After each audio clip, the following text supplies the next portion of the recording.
ដែលសម្ដែងដោយព្រះគ្រូមនីធម្មបាលនិមថារីគង់នៅកុដិលេខ2វត្តនួនមនីរាមហាងវត្តឋានសង្កាត់ទន្លេបាសាក់ខណ្ឌចំការមនរាជធានីភ្នំពេញជាមួយនឹងយើងខ្ញុំដូចតទៅ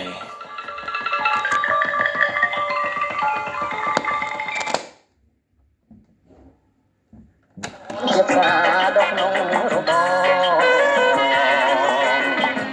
សម្បត្តិបងមួយព្រួយក្នុងអារម្មណ៍